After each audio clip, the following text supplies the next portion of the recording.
rasakan, dan kami Engkau berikan pertolongan yang dahsyat ya Bapa. Terima kasih buat sepanjang minggu Engkau telah memberkati kami, Engkau telah menolong dan mendampingi dan memberikan kami kekuatan baru, sehingga pagi ini Engkau layak menerima kemuliaan, sebab Engkau hebat, sebab Engkau dahsyat ya Tuhan. Mari Tuhan, kuasa Roh Kudus-Mu hadirlah di tengah ibadah kami Tuhan, mengurapi, memberkati semua kami yang hadir pada pagi hari ini. Bagian soliditas singer dan musik, khususnya membawakan firman-Mu Tuhan, urapi di dalam nama Yesus, biar firman yang heran, yang berkuasa akan dinyatakan melalui hamba-Mu Tuhan. Biar setiap yang mendengar boleh dijamah, boleh diubahkan ya Bapa. Berkati setiap umat-Mu yang hadir, bahkan yang menonton lewat streaming. Engkau berkati di dalam nama Yesus. Biar hari ini hari kemenangan, di mana Allah memberikan kesehatan dan mujizat dari Tuhan. Kami terus berdoa buat pekerjaan di tempat ini jam 7 pagi Tuhan. Kami percaya jika Engkau yang telah memulai, Engkau sendiri Tuhan akan menggerakkan jiwa-jiwa datang ke tempat ini. Berkati lingkungan ini Tuhan, biar mereka boleh mendengar Injil-Mu ya Bapa. Terima kasih Tuhan. Diserahkan ibadah kami pada pagi hari, dari awal sampai selesainya ke dalam pimpinan-Mu saja ya Bapa. Dalam nama Yesus kami buka ibadah kami. Haleluya. Amin. Haleluya. Saya percaya kita. Haleluya. Saya percaya kita diberkati oleh Tuhan pada minggu ini. Amin, Bapak Saudara. Amin. Berkati Tuhan, boleh salam kiri kanan yang katakan, aku diberkati, kamu diberkati. Haleluya. Kita akan pujian tak pernah kurang.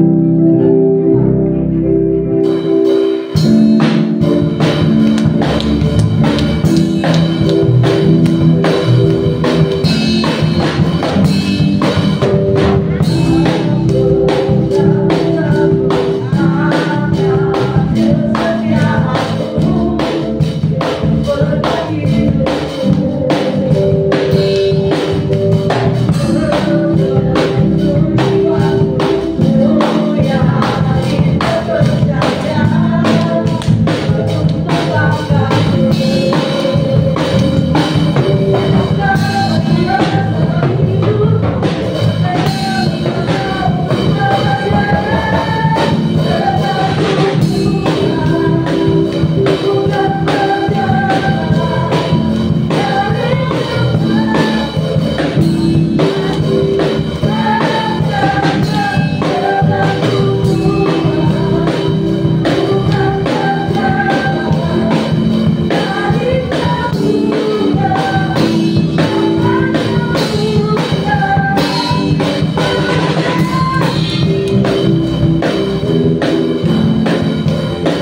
bulan penuh dengan kemerdekaan, kita menjadi pemenang-pemenangnya Tuhan. Amin. Haleluya. Kita siapkan hati kita untuk kita mendengar firman Tuhan. Terima kasih ya Tuhan. Terima kasih Bapa yang begitu baik. Kau setia kehidupan kami. Meskipun tidak pernah berhenti dalam hidup kami. Kita akan Yesus benar. Kalau ku hidup bagi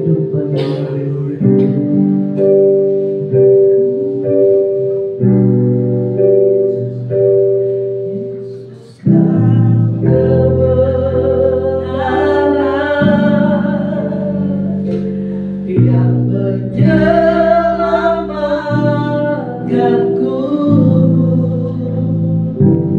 Kau memberikanku hidup dan pengharapan.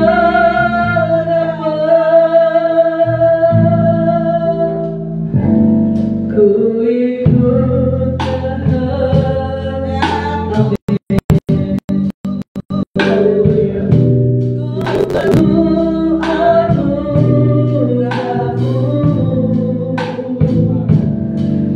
Nyatakan janji-Ku yang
selalu melindungi dan menyatakan kuasa-Mu dalam setiap kehidupan kami.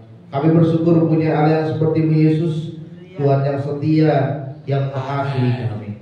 Segala pujian, hormat, kemuliaan kami naikkan kepada-Mu.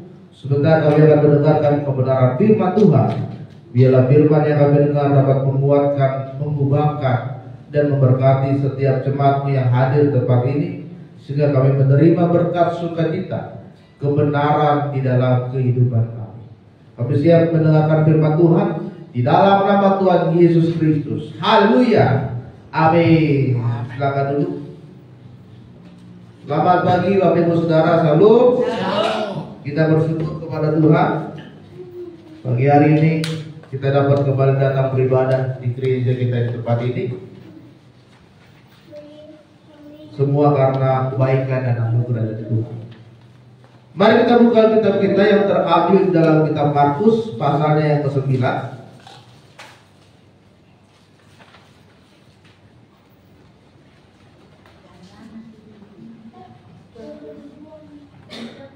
Kita akan baca dari ayat ke-22 sampai dengan ayat ke-24.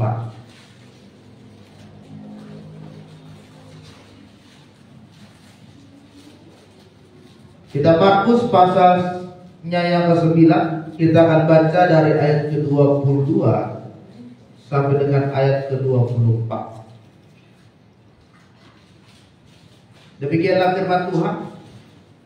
Dan seringkali roh itu menyeretnya ke dalam api ataupun ke dalam air untuk membinasakannya.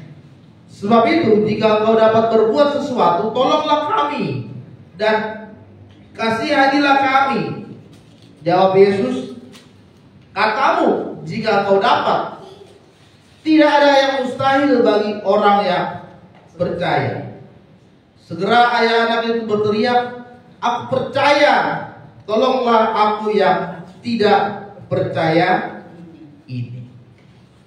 Bapak Ibu Saudara yang terkasih dalam nama Tuhan Yesus, tema firman Tuhan yang saya ingin bagikan pada kita pada pagi hari ini yaitu tidak ada yang mustahil bagi Tuhan. Amin. Pembacaan firman Tuhan menceritakan bagaimana seorang bapak, seorang ayah membawa anaknya ke hadapan Yesus karena anaknya itu sudah lama sekali mengalami kerasukan roh jahat. Karena kerasukan roh jahat itulah saudara, maka anaknya itu sering sekali mengalami kejang-kejang dan mulutnya sering keluar busa. Bagaimana roh jahat itu ingin membinasakan anak ini? Seringkali dia dibawa ke air supaya dia tenggelam, ataupun dia dibawa ke api agar dia mati terbakar. Karena sudah ada roh jahat di dalam diri anak ini dan ingin membinasakan itu. Tapi ketika suatu hari dia mendengar bahwa ada seorang pribadi yang dapat mengusir roh jahat bernama Yesus. Kemudian dia membawa anaknya itu bertemu dengan Tuhan Yesus. Dan pada saat itu dia berseru kepada Yesus, Tuhan tolonglah, kasihanilah aku Tuhan. Lihat anakku ini Bapak, dia kerasukan roh jahat. Dia dilempar ke sana ke sini, dia digocek ke sana ke sini, dibawa ke air supaya ditenggelamkan, dibawa ke api supaya dia mati terbakar. Tuhan. Lalu apa yang dikatakan oleh Tuhan Yesus? Yesus berkata, tidak ada yang mustahil bagi orang yang percaya. Saudara terkasih dalam nama Tuhan, di dalam Yesus dia sanggup melakukan apapun di dalam hidup saudara. Sudah dibuktikan di dalam kebenaran firman Tuhan. Bagaimana Yesus bisa menyembuhkan orang sakit. Bagaimana Yesus bisa melakukan mujizat. Dia bisa meredakan badai. Dia bisa membangkitkan orang yang mati. Bahkan Yesus sendiri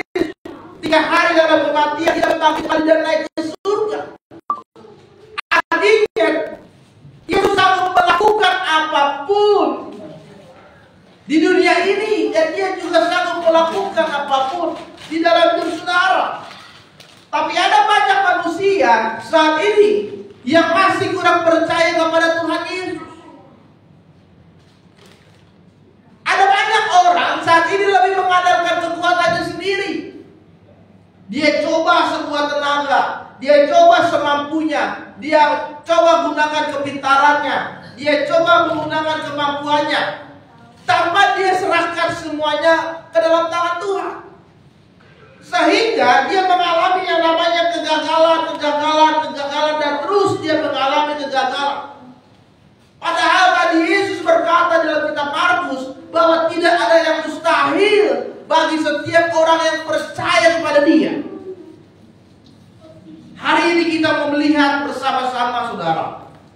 Kita harus punya keyakinan yang besar bahwa apapun yang terjadi di dalam hidup kita, setiap pergumulan yang terjadi di dalam hidup kita, ketika kita serahkan semuanya ke dalam tangan Tuhan, Dia, Yesus, Tuhan kita, sanggup menolong hidup kita. Amin. Amin. Pagi hari ini kita akan belajar bersama-sama apa yang membuat hidup kita tidak ada yang mustahil di dalam hidup kita dalam Tuhan. Hari ini kita mau belajar ada 3 hal yang membuat Tuhan melakukan setiap perkara yang besar, setiap sesuatu yang tidak mustahil di dalam hidup kita. Yang pertama yang harus kita lakukan adalah kita percaya bahwa kuasa Tuhan tidak terbatas oleh situasi dan keadaan. Ya. Seringkali kita membatasi kuasa Tuhan. Seringkali kita kehilangan kepercayaan pada saat situasi keadaan tertentu di dalam hidup kita. Misalkan kita sedang sakit, ya. Kemudian mungkin sakit ini sangat lumayan cukup berat, lumayan sangat parah. Kemudian karena sakit ini saudara dengan situasi yang ada, kadang kita seringkali ragu apakah kita bisa sembuh dari sakit yang kita alami. Ada banyak orang masih meragukan Tuhan, apakah saya bisa sembuh dari sakit saya? Dia kena kanker, dia kena tumor, dia kena sakit apapun, dia kena jantung atau apapun, dan itu yang membuat dia ragu apakah saya berdoa, saya berharap, saya minta kesembuhan, apakah Tuhan bisa menyembuhkan saya? Kadang-kadang saudara, kita terbatas oleh kita membatasi kuasa Tuhan bekerja di dalam hidup kita masing-masing, karena kita masih ragu akan kuasa Tuhan.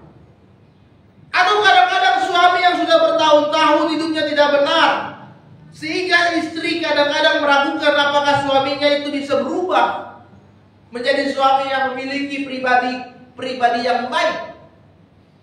Sudah berdoa setiap hari, setiap malam supaya suaminya bertobat, tapi tetap terus tidak bertobat. Sehingga kadang kita ragu.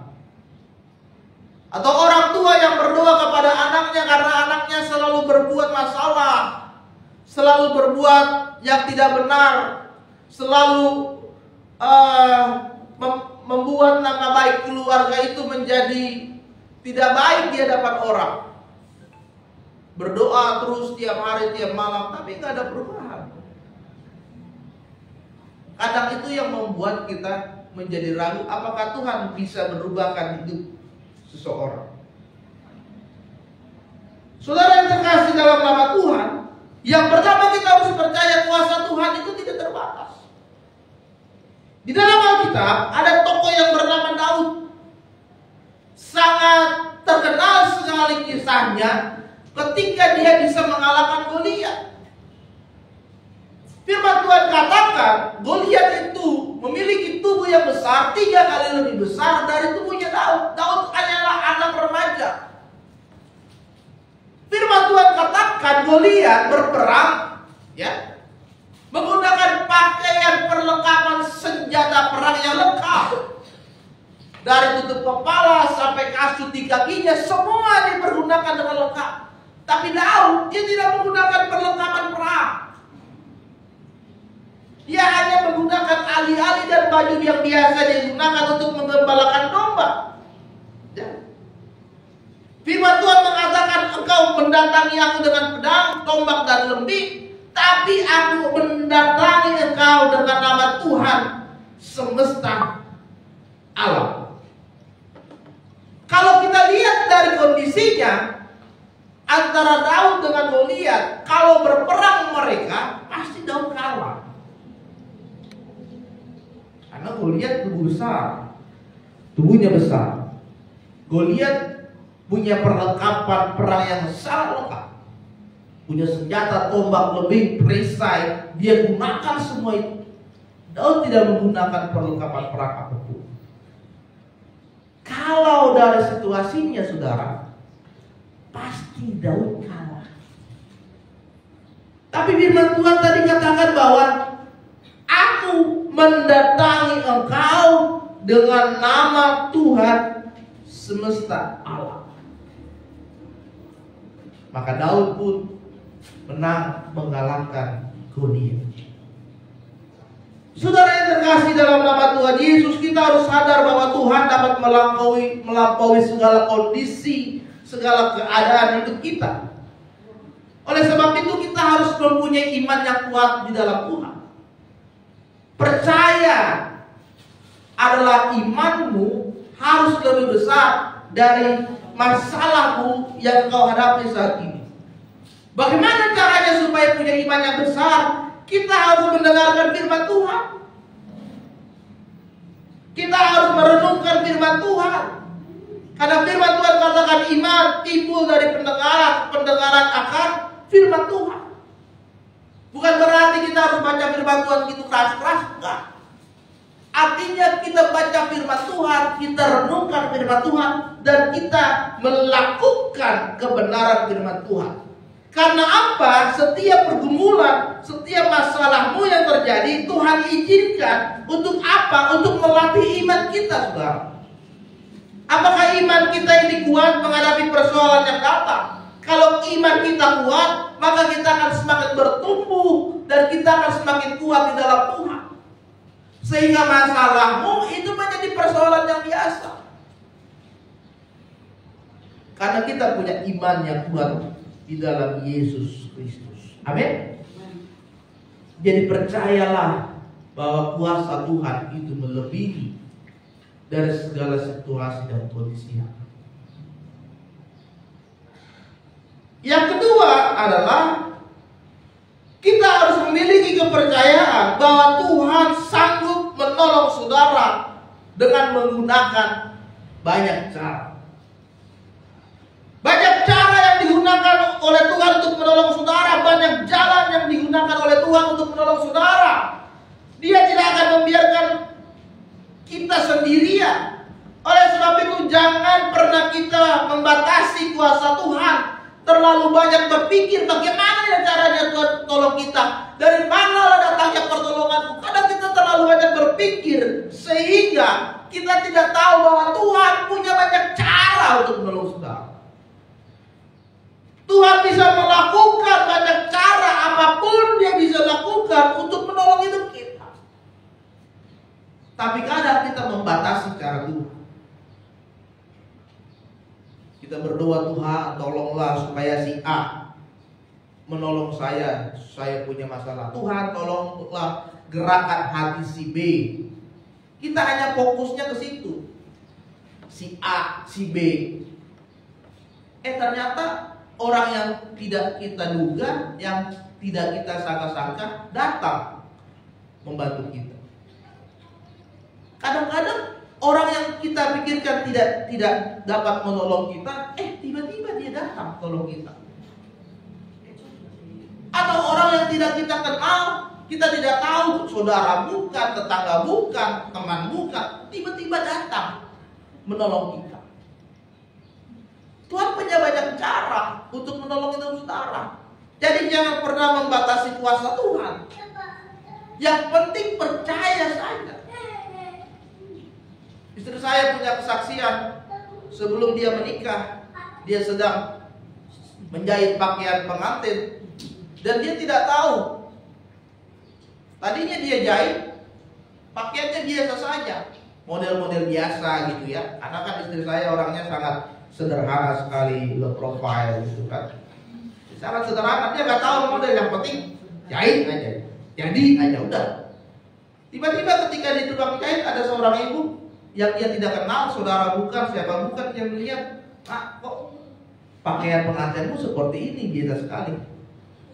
Dia bilang, "Iya Bu, saya tahunya begini." Ternyata ibu ini bilang, "Udah, coba cari kain yang lain, bahan yang lain." Diambil sama tukang jahitnya bahan yang lain yang lebih bagus, dan dia bilang, "Tolong ukur ke badannya, carikan model yang terbaru saat ini." Dibikin, "Oh ini Bu modelnya, yaudah tolong jahitkan." Dibayar uang jahitnya, dibayar uang bahannya, udah kenalan sampai situ. Setelah itu pergi, nggak ketemu lagi sampai sekarang. Orang yang nggak tahu siapa, nggak kenal siapa, bukan saudara, bukan teman, hanya ketemu di tempat tukang jahit. Setelah itu pergi.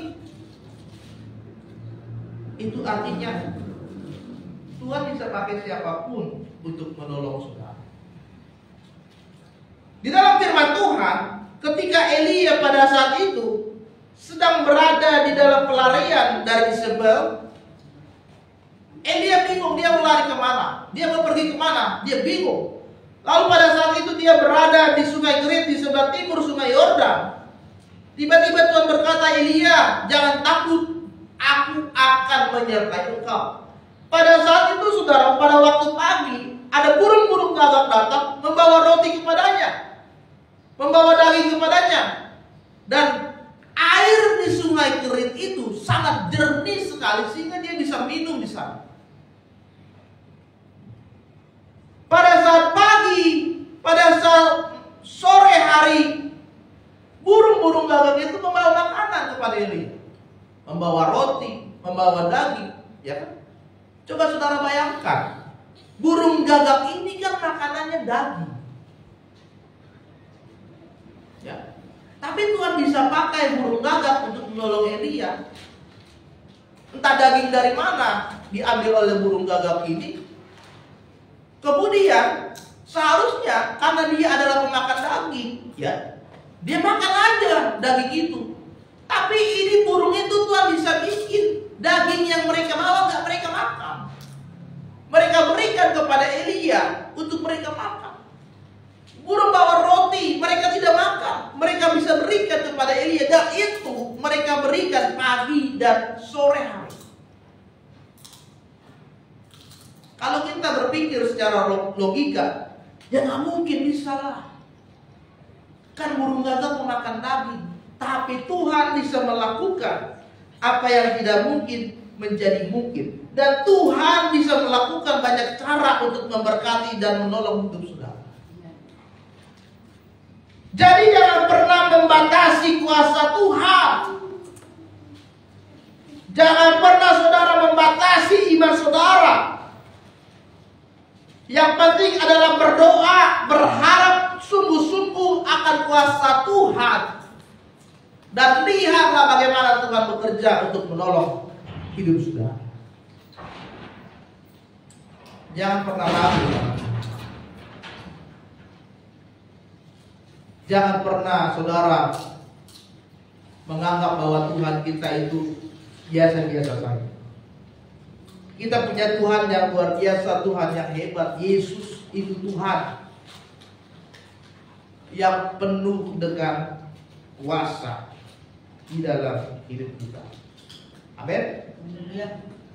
Dan yang ketiga saudara, yang harus kita lakukan, bahwa kita harus percaya bahwa Tuhan punya waktu yang terbaik di dalam hidup saudara. Tuhan punya waktu untuk menolong saudara. Tuhan punya waktu untuk mengabulkan doa saudara. Bukan berarti Tuhan tidak mau, bukan berarti Tuhan tidak mampu menolong saudara, tapi ada waktunya Tuhan, perkiraannya Tuhan. Disitulah yang tepat Dia akan memberikan pertolongan dalam hidup kita. waktu kita ini bukan waktunya Tuhan. Kadang kita berpikir, Tuhan tolong aku saat ini juga. Tapi Tuhan gak tolong, berarti itu bukan waktunya Tuhan. Tuhan tolong, minggu depan kontrakan saya sudah habis. Kalau tidak saya akan diusir dari rumah. Ternyata minggu depan gak ada pertolongan. Berarti itu belum waktunya Tuhan di dalam hidup saudara. Ya. Pada waktu itu saudara, Maria dan Marta adalah kakak dari Lazarus. Mereka datang kepada Yesus dan berkata, Tuhan tolong adik kami ini sedang sakit. Ya. Tolong mampirlah ke rumah kami, doakanlah adik kami supaya dia tidak sembuh dari sakit. Tapi ternyata Yesus tidak datang ke rumah mereka. Sengaja 2 hari Yesus berada di tempat itu, tapi dia tidak datang mengunjungi Lazarus, adik dari Maria dan Marta. Kemudian akhirnya meninggal Lazarus ini.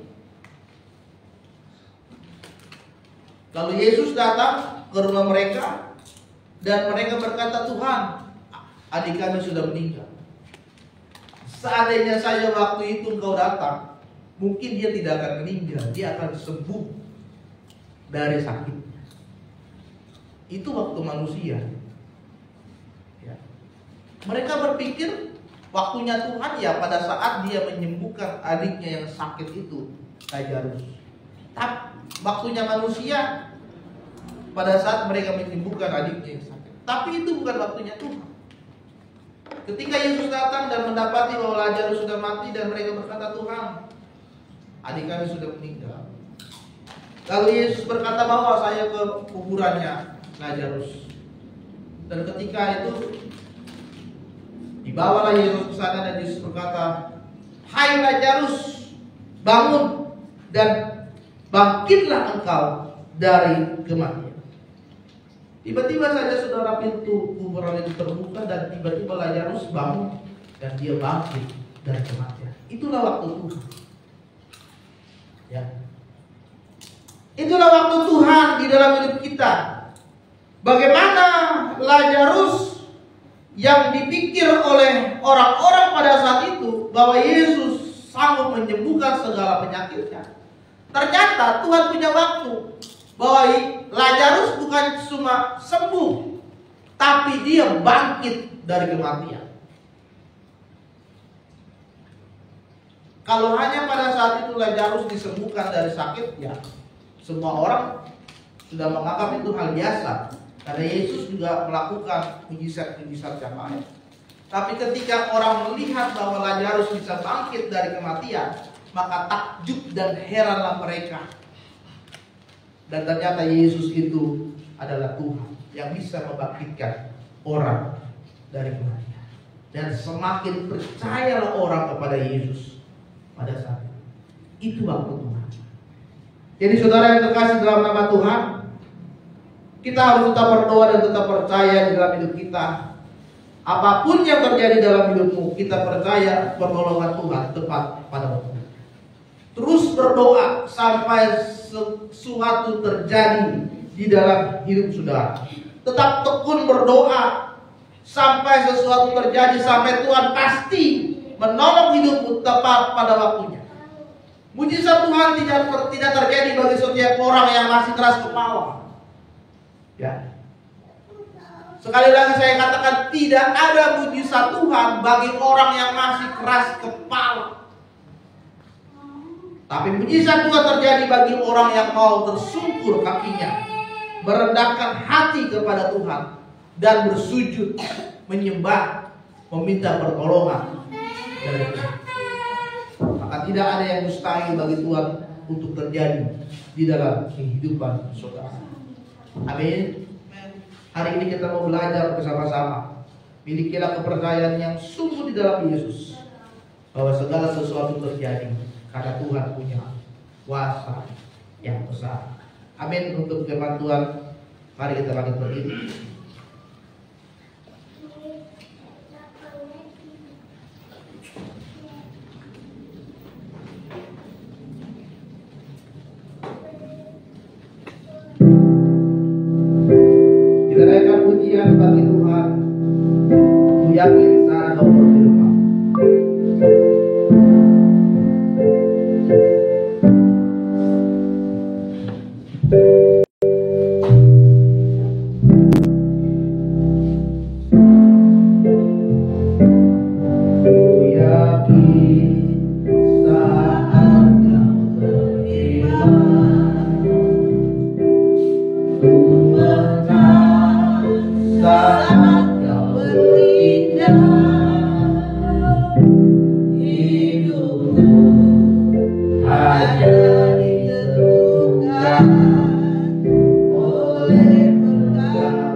Terima kasih Bapak buat firman-Mu. Biarlah firman-Mu menjadi terang dan rema bagi setiap jemaat Tuhan yang mendengar menyanyi. Terpujilah Engkau Tuhan. Di dalam nama Tuhan Yesus kami berdoa. Haleluya. Amin. Silakan untuk saudara.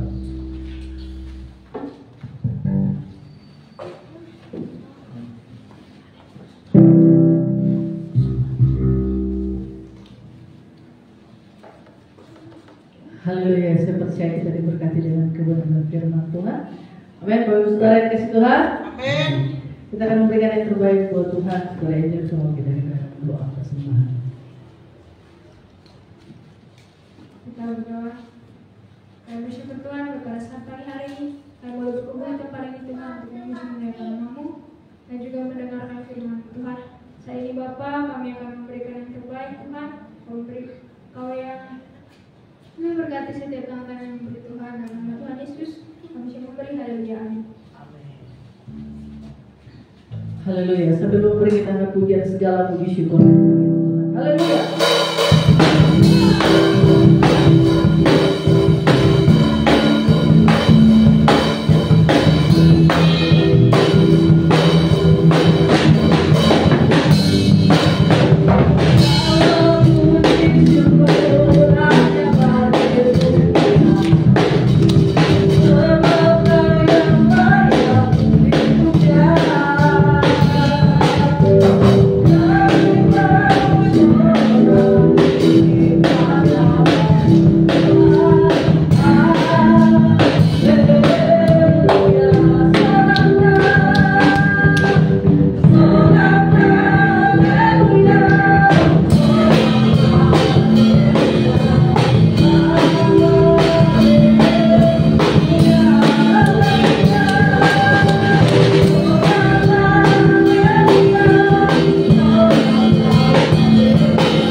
Satu minggu ke depan, Bapak Saudara yang menyaksikan streaming boleh datang ke tempat ini, GPI Sangka Tahun.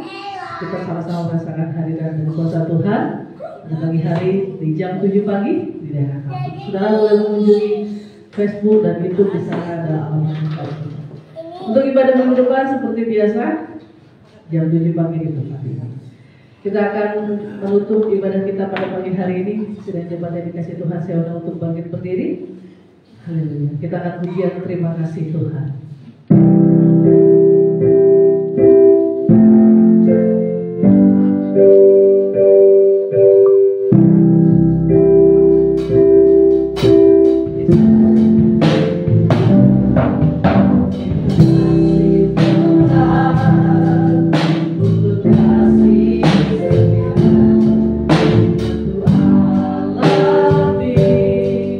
Dalam hidup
Kami sudah berada di akhir ibadah kami pagi hari ini. Kiranya Tuhan yang memberkati seluruh jemaat yang sudah hadir di tempat ini. Mereka yang sakit Tuhan sembuhkan dengan kuasa di dalam nama Tuhan Yesus. Mereka yang datang dengan setiap pergumulan hidup mereka, Tuhan tolong, Tuhan berikan kuasa dan mujizat dari Tuhan. Dan ketika kami pulang dari tempat ini, kami menerima sukacita dan damai sejahtera dari Tuhan.